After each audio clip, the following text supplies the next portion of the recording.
నమస్తే అండి. నేను మీ doctor Pushpalatha, MD general medicine from Kothagudem. ఈరోజు మనము మాట్లాడుకునే విషయానికొస్తే, సమ్మర్‌లో పిల్లల గురించి మనం కొంచెం ఆలోచించాలండి. ఎందుకంటే, వాళ్ళు ఇన్ని డేస్ స్కూల్‌కెళ్ళే బిజీలో ఉండి, ప్లస్ సరిగ్గా ఆడుకోకపోవడము, ప్లస్ ఫిజికల్ ఇన్‌యాక్టివిటీ అనేది చాలా ఉంది. ఎందుకంటే, ఒకప్పటిలాగా స్కూల్స్‌లో కంపల్సరీ ఒక డ్రిల్ పీరియడ్ ఉండడం గానీ, ఒక వాళ్ళకి యాక్టివిటీ ఉండే పీరియడ్ అనేది చాలా ఆల్మోస్ట్ 99% స్కూల్స్‌లో లేవు. ఏదో ఒక అక్కడ, అక్కడ మాత్రమే ఉన్నాయి. సో, మనము ఇది కరెక్ట్ టైం అండి. వాళ్ళకి ఏది ఇంట్రెస్టో మనం రికగ్నైజ్ చేయాల్సిన బాధ్యత మనది. అది మనం గుర్తించాలి. అలాగే వాళ్ళని ప్రోత్సహించాలి గూడా. ఎందుకంటే అది మన బాధ్యత. సో, కొంతమంది పిల్లలకి సింగింగ్ అంటే ఇష్టము, డాన్సింగ్ అంటే ఇష్టము, ప్లేయింగ్, షటిల్, క్రికెట్ ఇలాంటివన్నీ పిల్లలకి గేమ్స్ అంటే ఖచ్చితంగా ఇష్టం ఉంటుందండి. ఒక్కసారి మనం ఫోకస్ చేయాలి.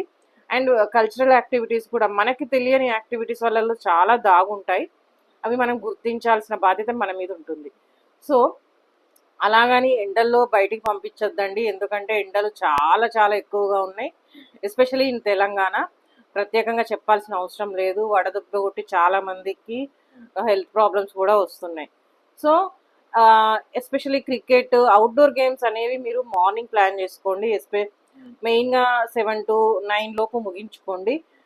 ఇండోర్ గేమ్స్ గురించి వస్తే మీరు ఇంట్లో అయినా లేకపోతే అపార్ట్మెంట్స్‌లో కమ్యూనిటీస్ ఉంటాయి.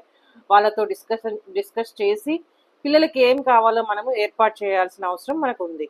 అలాగే సింగింగ్, ఈ డాన్సింగ్ లాంటివి కూడా అండి బెటర్ ఈవినింగ్ అవర్స్‌లో కావచ్చు, లేదా 11-4 లేకుండా అయితే చూసుకోండి.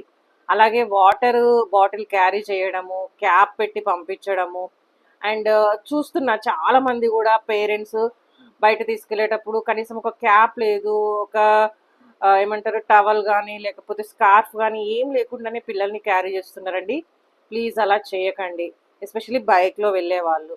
కార్లో వెళ్ళే వాళ్ళు అయితే నో ప్రాబ్లం అనుకోండి, అది వేరే విషయం. సో, మన పిల్లల గురించి మనం ఖచ్చితంగా జాగ్రత్తలు చెప్పాలి, తెలియచేయాలి.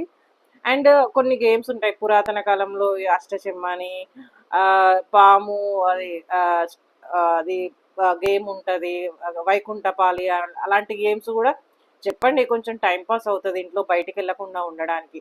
సో, మీ అందరికి అర్థమైందని అనుకుంటున్నానండి. ఇది చిన్న జస్ట్ సజెషన్.